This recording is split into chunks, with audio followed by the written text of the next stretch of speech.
Sociedade Secreta, com Sérgio Martins, Fabiana Lian e Marcos Hermes. Start the game already. Olá, sejam bem-vindos à Sociedade Secreta, programa que traz tudo o que você gostaria de saber, mas nunca teve alguém que te contasse. A gente conta quase tudo, mas ainda não sabe por que os assassinos de Marielle Franco e Anderson Pedro Matias Gomes ainda não estão na cadeia. Eu sou Sérgio Martins, estou na companhia de Fabiana Lian. Olá, pessoal. E Marcos Hermes. Tudo bem? Bom ter vocês aqui com a gente novamente. O tom político dessa abertura tem sua razão de ser. Os convidados de hoje são Will Callion, do Living Colour, e Corey Glover, vocalista não só do Living Colour, mas como também do Galactic, uma grande banda de Nova Orleans. E há mais de 30 anos, eles criaram uma canção chamada Funny Vibe, em que eles falavam: por que você me olha de um jeito estranho? Porque já que eu não vou roubar você, eu não vou te machucar. Go ahead, Will. I know you want to do this. O Corey passou a bola para o Will e aí vem a resposta. É verdade mesmo, essa é uma realidade nossa. Já era 30 anos antes e provavelmente ainda será nos próximos 30 anos. Isso continua nesse país e no resto do mundo. A gente não vê muito no rock pessoas negras trabalhando, nem mesmo na produção. Vocês acham que, de alguma maneira, vocês hackearam esse sistema, colocando pessoas de diferentes lugares e etnias também na equipe técnica? I think the people were already there. There were already people in the industry. There were black people. Eu acho que essas pessoas já estavam lá, já tinha muita gente da América Latina trabalhando com isso e trazendo as suas perspectivas nesse trabalho. No que diz respeito à crew, a equipe técnica, a parte de trás do palco sempre foi muito mais inclusiva do que o palco mesmo. Então, nesse sentido, nós não fomos os primeiros e não seremos os últimos. E esse cenário pouco inclusivo está mudando. Muito, muito, muito lentamente, mas está. Very, very, very, very slowly. But it's changing. Bom, para mim é um prazer muito grande ter os meus amigos queridos Will Calhoun e Corey Glover aqui com a gente, podendo falar sobre um tema tão importante, um tema tão atual e, ao mesmo tempo, infelizmente, ainda triste, né?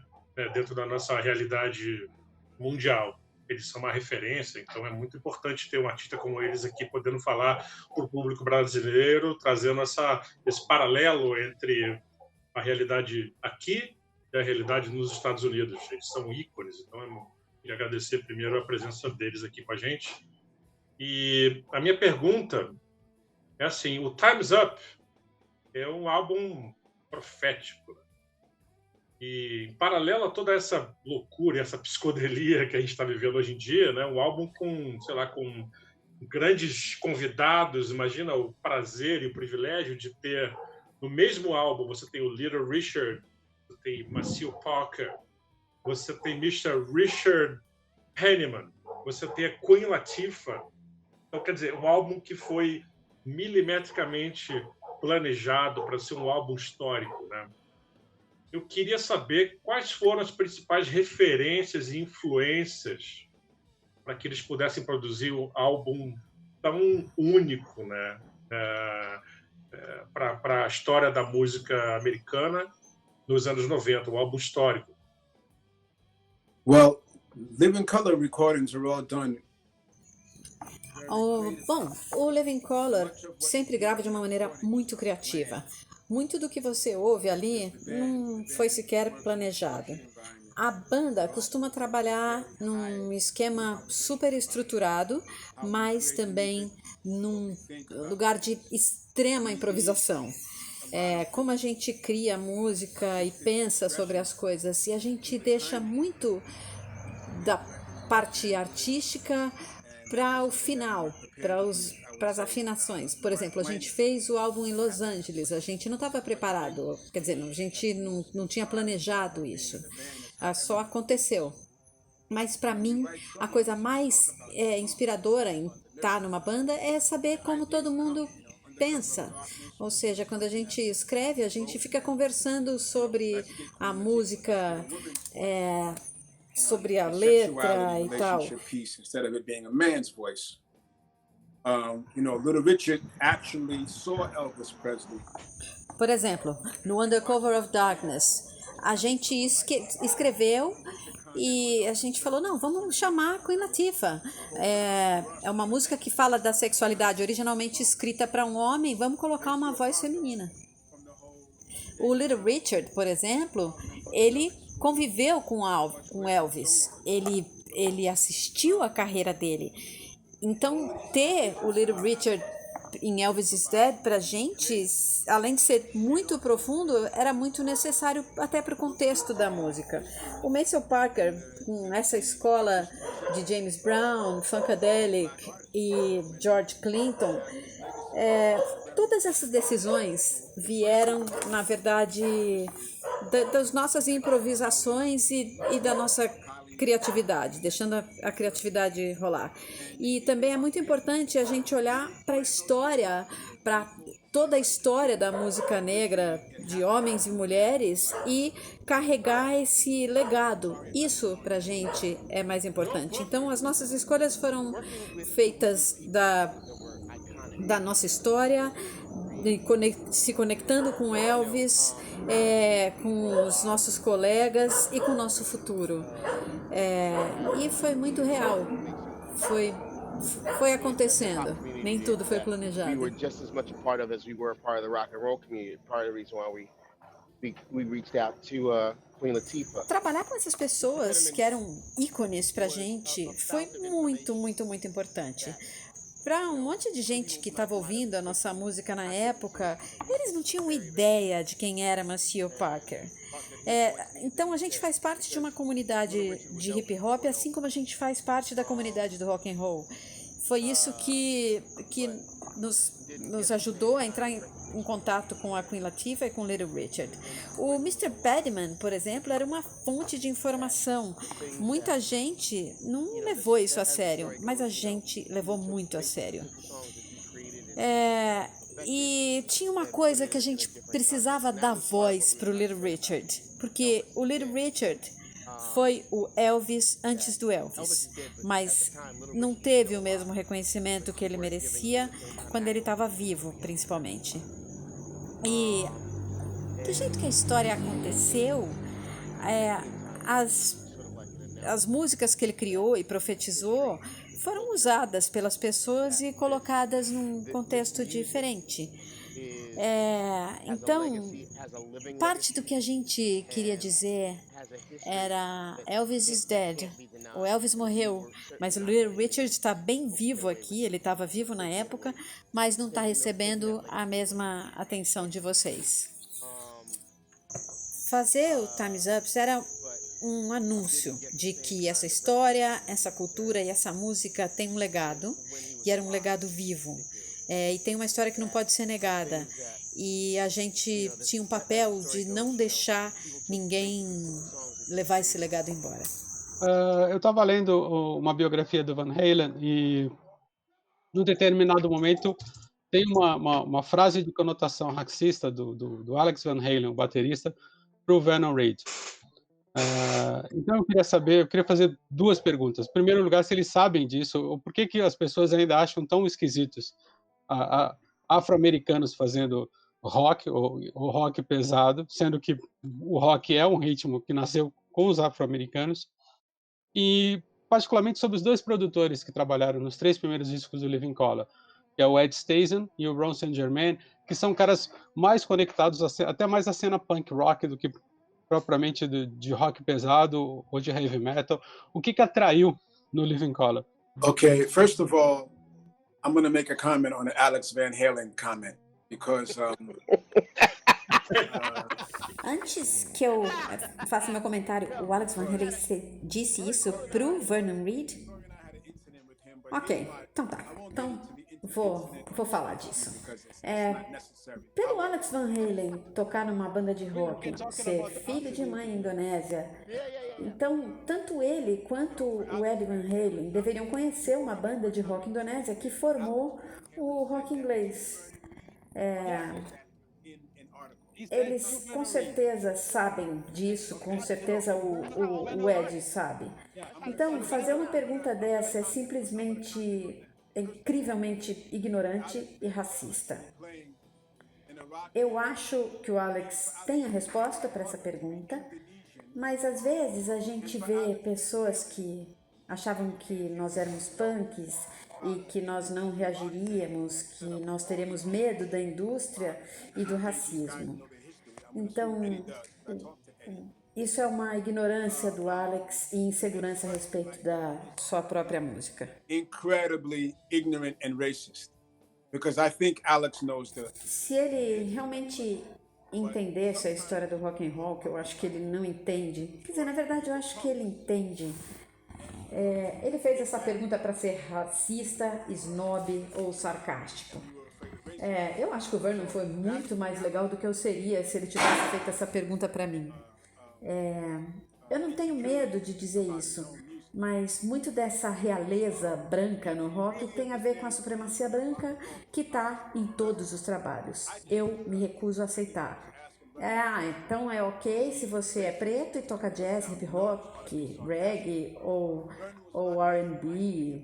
O rock and roll é um negócio que os americanos clamam para si, assim como muitas outras coisas, como o país que a gente vive. Então, nesse tipo de situação, você está continuando com as mentiras e ignorância para justificar o que você faz e o seu comportamento. Jazz, or you play hip hop, or you play reggae music. It's R&B, it's safe. Rock and roll is something. Então, a gente teve a oportunidade de estar com ele 2 vezes. Então, acho que ele sabe exatamente a história do rock and roll, ele estava só sendo sarcástico. Eu vou deixar quietinha a história que o Corey e eu temos com ele, vamos ser politicamente corretos aqui. Mas a minha postura é sempre competitiva. Eu tenho uma tendência. Então, se alguém vier falar assim com a gente, eu digo, ok, vamos lá, me arruma 2 baixos, 2 sets de bateria, 2 guitarras, 2 cantores e vamos levar para o palco. Aí a gente te lembra quem inventou isso. Eu não tenho problema em dizer isso hoje, não tinha problema em dizer há 30 anos. Poderia fazer isso hoje, amanhã. Who invented it? I have no problem saying that 30 years ago. I got no problem saying that now. O Will disse que ia encerrar o assunto ali, não ia mais dividir histórias sobre o Alex Van Halen com a gente. Então agora falando da parte de produção, o Ed Stasium fez um trabalho fantástico e uma das razões por a gente querer trabalhar com o Ron porque a gente estava muito conectado ao Bad Brains. Nós fomos influenciados por eles, tocamos com eles e todos somos fãs de punk, todos frequentamos e tocamos nos CBGBs. Então sim, a gente queria oficialmente uma injeção de punk na nossa música, contratando alguém como ele. E também ele trabalhou com o Jimi Hendrix, trabalhou com Whitney Houston em uma das músicas preferidas, Last Poets. Então, o Ron tem uma variedade muito grande de conhecimento de música, tanto com relação ao som e à cultura, o que é muito, muito importante. Ed was already with Mick Jagger when Mick Jagger produced the 2 songs with Living Colour. Bom, eu não sei bem o que significa sucesso. Eu acho que você precisa se perguntar, enquanto artista, o que é mais importante para você. Mandar sua mensagem ou vender 100 milhões de discos. A definição de sucesso pode ser prejudicial para o trabalho artístico. Eu gosto do Bad Brains do jeito que eles são, adoraria que eles vendessem milhões de discos e deveriam até, mas é mais importante o que eles fizeram, o que eles são, de onde eles vieram e como eles se mostram. E isso é mais importante para nós, para os nossos filhos e para a indústria. Will, você acha que bandas como Bad Brains, cujos integrantes são afro-americanos, teriam feito mais sucesso se eles fossem brancos? Porque o Bad Brains é uma banda que influenciou até mesmo o Faith No More, que virou um sucesso mundial. E o Bad Brains sempre teve uma aura mais cult do que propriamente ser uma banda de sucesso. Well, you have to ask yourself, as an artist, what's more important to you? Getting your message across or selling millions of records? You know, the success. Bom, eu não sei bem o que significa sucesso. Eu acho que você precisa se perguntar, enquanto artista, o que é mais importante para você: mandar sua mensagem ou vender 100 milhões de discos? A definição de sucesso pode ser prejudicial para o trabalho artístico. Eu gosto do Bad Brain do jeito que eles são, adoraria que eles vendessem milhões de discos e deveriam até, mas é mais importante o que eles fizeram, o que eles são, de onde eles vieram e como eles se mostram. E isso é mais importante para nós, para os nossos filhos e para a indústria. I am right now, with Corey and Vernon and Muzz and Doug Wimbish as a member of this organization. Então, se a gente olha por essa lógica branca de quem ganha mais dinheiro e tal, podemos dizer a mesma coisa do Living Colours. Mas eu prefiro estar no lugar onde eu estou hoje, com Corey, Vernon, Muzz e o Doug Wimbish como membro dessa organização, do que num iate navegando em algum lugar. Talvez a banda nem estivesse junto se a gente tivesse vendido 100 milhões de cópias. Eu acho que a gente não estaria. Mas a gente sabe, quando a gente fala com Little Richards, com Mabel Staples, até com, que Deus o abençoe, o Al Hendricks, pai do Jimi Hendrix, o B.B. King e outros grandes músicos, nós sabíamos onde nós estávamos nos metendo. E tivemos até um acesso espiritual com essas conversas para nos lembrar de não nos enganarmos com a indústria ou pelo que se chama de sucesso. Então, nós sabíamos da escolha que nós estávamos fazendo, cada um de nós poderia estar tocando com muitos outros artistas ou estar integrando outras grandes bandas. O Living Colours foi uma escolha necessária. And also, I just kind of feel like, you know, with Mick Jagger and the Jackson family and Ed Stasium and so many, I can go down the list. E nós adoramos isso e não esperamos que ninguém mais goste ou que alguém nos diga que nós somos fantásticos. A verdade é que 30 anos depois nós podemos falar de um álbum que nós compusemos e tocamos ao vivo. Se o Mick Jagger, Jackson Family, o Ed Stasium e uma lista gigante de muitos músicos famosos como Quincy Jones e tal falam que nós somos ótimos, eu não preciso ouvir de nenhum Van Halen, de nenhuma Rolling Stones Magazine ou nenhuma organização Rock and Roll Hall of Fame. Esses são os artistas que realizaram mesmo pela indústria, muito antes de nós. E mesmo no Brasil, conversar com um cara como Gilberto Gil, Caetano Veloso, ou passar por esse momento em que o Djavan que está no mesmo selo que a gente, fica assistindo nossa passagem de som no Hollywood Rock. Então isso para mim é muito mais importante do que qualquer prêmio para eu colocar na parede ou um troféu. A história do Van Halen é a seguinte: o Alex Van Halen, que é o baterista do grupo, certo dia parou o Vernon Reid e falou que não sabia que um preto sabia tocar guitarra.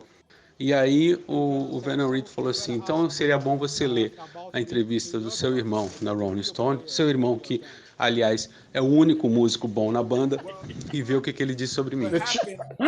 That story is kind of interesting because that statement came from me and Corey went to see Rush. É interessante. Essa história, na verdade, começa... Eu e o Corey fomos ver o Rush na época que a gente estava gravando Time's Up em Los Angeles. E eu não vou nem entrar nos pormenores de como ele estava se comportando nesse dia. E ele fez um comentário. A história começa com o Sammy Hagar entrando no Van Halen e dando uma entrevista para uma matéria de capa. E ele falou bem e por mais de um parágrafo sobre o Living Colour nessa matéria. E alguns fãs do Van Halen não gostaram disso. Então, só para seguindo a trilha disso, o Sammy fez um aceno super bacana para a gente e colocaram na matéria até um box lateral só com essa citação sobre quão incrível que a gente era e tal, e algumas pessoas não gostaram disso.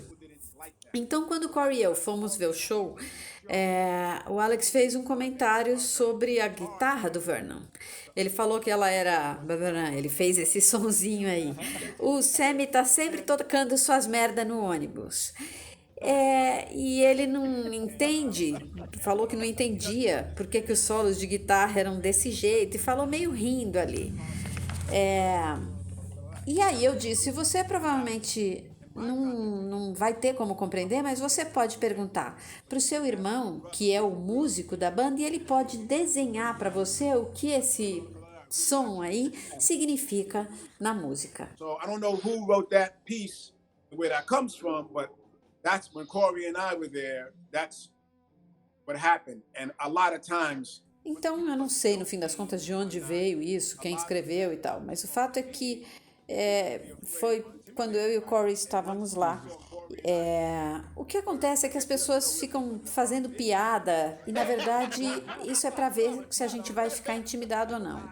E quando ele viu que o Corey e eu, eu acho que vocês sabem onde fica Brooklyn e Bronx no mapa. Então ele viu que nós não ficamos intimidados e ele mudou de atitude. On this American rock interview scene, he talked about being from Indonesia. Depois eu vi uma entrevista com Eddie Van Halen. Era uma matéria sobre a cena do rock americano. Ele falou sobre ser indonésio, de ter a mãe indonésia e o pai alemão, de quando eles vieram para cá, para os Estados Unidos, e os garotos brancos tiravam muito sarro deles, porque eles não falavam inglês e tal, e eles realmente pegavam no pé e batiam. E foram os garotos pretos da escola, isso ele disse na entrevista, que eles que protegiam, eles seguraram a onda de eles serem os garotos imigrantes na escola. Tem uma imagem bem humana nisso, mas eu fiquei feliz que o Ed disse isso na entrevista sobre a sua chegada na América. Então, se você colocar tudo isso numa salada, você percebe que o Alex está meio fora de si a hora que ele faz um comentário desse. We were about to beat the shit out of him, and he knew it. He backed up. We were thinking about. Eu fiquei pensando, no nosso bairro, esse é o jeito mais eficiente de consertar um problema como esse. E, foi muito constrangedor para ele. Os caras do Rush estavam lá e eles foram super educados, mas ficou todo mundo muito constrangido e foi muito constrangedor para ele. Por isso a gente decidiu não levar isso para fora. A gente guardou na mala da nossa van. That's okay. Hoje está fazendo 19 anos depois de 11 de setembro. A humanidade se dividiu em pessoas que se tornaram mais preconceituosas, mais xenófobas, e outras se tornaram mais globalizadas, vamos dizer assim. Eu queria saber como que eles leem a América hoje. What's funny was right after 9/11, the xenophobia got. Foi engraçado. Logo depois de 11 de setembro, a xenofobia ficou muito grande. A gente tinha muito medo um do outro que foi propagado, particularmente nos Estados Unidos. E agora saber que 19 anos depois tem uma metástase disso no país, o que temos no governo agora. O câncer daquele momento em particular, você consegue ver a correlação do que aconteceu e o que está acontecendo agora. Em qualquer lugar do mundo, na verdade. Podemos falar do evento em si, dos motivos para ele ter acontecido, e também não precisaria ser daquele jeito. A gente viu muito de perto, porque a gente viajou muito pelo mundo naquele momento e a gente viu como ela era antes e o que representou para o mundo depois. E toda aquela boa vontade e solidariedade que a gente viu logo depois do fato foi sempre muito bem e bom, mas o fato é que nós não lidamos de verdade com a raiz do problema. Nós tentamos tratar desse assunto bastante na nossa música, mas a pergunta que sempre fica é: o que nós vamos tirar disso? O que vai acontecer? O que The question é, always remains, nós fizemos com essa benevolência? what were you going to get? Fizemos muita coisa, mas é difícil colocar em palavras. And we did a lot of good things, but a lot of bad things happened as well. Muitas coisas ruins aconteceram. E quando aconteceu, a gente estava saindo em turnê pelos Estados Unidos. E nas cidades por onde a gente passou, logo depois, reinava um silêncio ensurdecedor sobre o assunto. Logo depois, e mesmo algumas semanas depois, parecia que estava todo mundo anestesiado, paralisado. Mas ali tinha uma oportunidade para curarmos. E nós não curamos. And we were all kind of numb. And that was our opportunity to really sort of find a way to heal, and we didn't. Today, on the news here in New York, there's a lot of stories, firehouses. Hoje no noticiário aqui em Nova York tem um monte de histórias dos quartéis de bombeiro. Os filhos dos homens que morreram no ataque hoje têm os empregos dos pais. Então, ouvir essas histórias, nós estávamos aqui na cidade quando tudo aconteceu, então é difícil reviver esse cenário. E como o Corey disse, ali começou uma propaganda. Naquele momento, politicamente, tendo o Bush filho no lugar, surgiu uma nova pauta. Então foi o início de toda essa situação com a imigração que a gente vive agora. Afinal, uma comunidade estava na Berlinda. Eu não quero ficar aqui protegendo ninguém, defendendo muçulmanos ou qualquer outra pessoa, mas os católicos cometem crimes, os cristãos também, historicamente, eles já fizeram muita coisa errada. And it pushed a certain kind of an agenda, and it allowed for the Patriot Act to be written up and arranged and drawn. And there was this thing about America and protecting America and being strong for America. Mas toda essa onda anti-muçulmana foi trazida para a pauta ali. O patriotismo se torna, de repente, os americanos protegendo a América. Isso já estava lá antes de 11 de setembro. Mas em 11 de setembro, o ângulo mudou, infelizmente. E quando as pessoas estão sofrendo suas perdas, isso piora. E aí nós temos esse novo formato na agenda política. Mudou a dinâmica da política no país, infelizmente. Eu achei, naquele momento, particularmente injusto com aquelas pessoas que sofriam. Mas naquele momento que a gente podia aprender com isso. O que sentem, como é que as pessoas entendem essa realidade, as teorias da conspiração, a polícia, os bombeiros, as investigações, o FBI, as linhas aéreas. Tem muitas histórias em todo lugar para a gente, enquanto seres humanos. Se a gente deixar a religião do lado, as culturas do lado, a gente consegue aprender muito sobre esse país e sobre as pessoas. Porque a gente sabe que quando tudo estava acontecendo, muita gente se prontificou imediatamente a ajudar nos hospitais, toda a área da saúde, toda a área legal. Muita gente se prontificou para ajudar. E é uma cicatriz que fica, especialmente nessa cidade, acho que para sempre. No país foi um ataque aos nossos ideais e nosso modo de vida.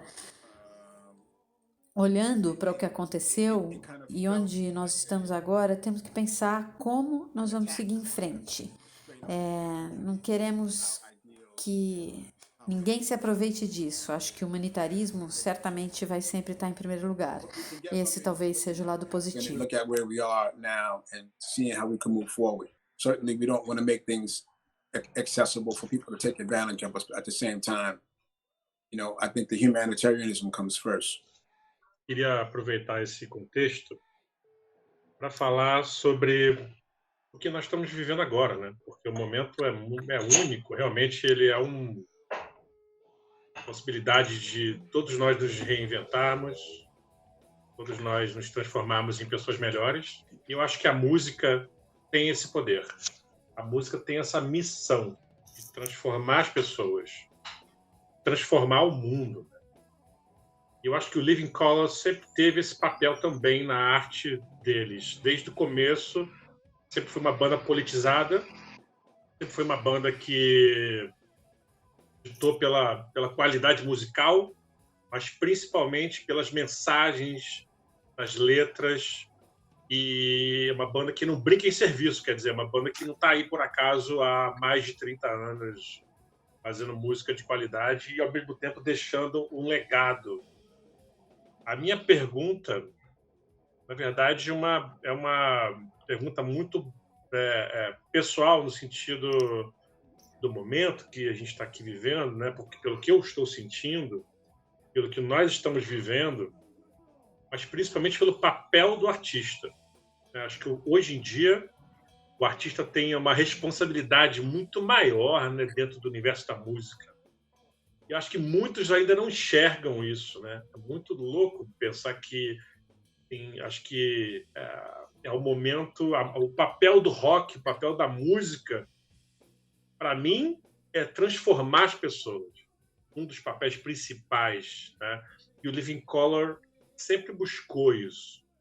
A responsabilidade de ser um artista icônico hoje em dia aumentou. Qual é o papel de um artista, de um ícone da música hoje? Né? Qual é o papel dele para a sociedade? Puxa, cara, essa é uma pergunta profunda. Covid-19 deu uma oportunidade grande ao mundo de se recolher. A gente estava vivendo vidas estressantes, muito consumo, nos levando ao limite. A sociedade nos treinou assim, nos exige isso para manter as coisas, as nossas famílias, o nosso trabalho, o que é normal. Quanto à pergunta, como artista, os artistas sempre têm um papel na sociedade. Nós somos a melhor parte, o melhor sistema. Quando eu falo nós, eu digo os pintores, os escritores, as dançarinas do ventre, os músicos. Isso é o que as pessoas buscam como alívio. É isso que as pessoas precisam para se inspirar. Lembra a gente de fazer o que a gente faz. Rezar, relaxar, celebrar, dormir, tirar férias. Estas são as coisas que nós inspiramos desde o início da humanidade. E hoje, o nosso papel é nos mantermos honestos com o que fazemos em um tempo muito difícil. Nós temos que fazer isso porque a nossa sociedade mudou para sempre.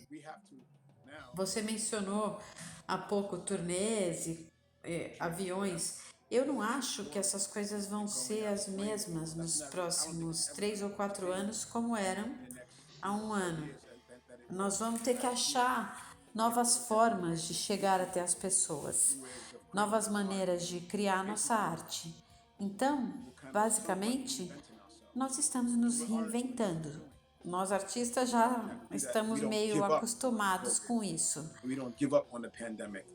There's a lot of great artists out here that we need their films, and we need their books, we need their music, and we need their dance and poetry. We need these things. Um monte de grandes artistas estão aqui. Nós precisamos dos seus filmes, precisamos dos livros, música, dança, poesia, precisamos dessas coisas. Como os artistas, nós não podemos ser derrotados pelo nosso tempo. Essa é a chave. E a chave é se manter mais inspirado. E eu gosto muito de esportes e uso o esporte como analogia. Nós estamos numa parte difícil do jogo agora. A gente tem que voltar ali para o lado do campo e repensar como nós vamos seguir o jogo. No momento, nós estamos perdendo. Não por muito, mas estamos perdendo. E quando você senta com os jogadores e o treinador e falam, ok, como é que a gente faz agora? É meio decepcionante como os artistas ainda nem todos têm esse tipo de aproximação internacional. Não é um movimento na América ou na Europa, é no mundo todo. Então, eu espero que internacionalmente os artistas possam tratar desses assuntos, dessas questões como um time. Não tem, por exemplo, nenhuma razão para nós não estarmos em contato com Gilberto Gil, com Caetano Veloso, ou Quincy Jones, ou com um artista clássico, ou com um atleta. Todos esses caras. Any classical artist and any athlete as well. Like all of these things. I was very excited when the NBA team took a step down. Eu fiquei muito feliz com o time quando o time NBA recuou no cenário da Covid-19, embora tenha ficado um pouco desapontado quando eles voltaram. Mas eu não sou jogador, não sei como são os contratos, como é que é a vida. Mas, de qualquer maneira, foi muito interessante ver o NBA, NFL, o Babs Ugly, todo mundo acabou tendo uma percepção de que o nosso cenário era aquele porque todo mundo se juntou e fez o lockdown.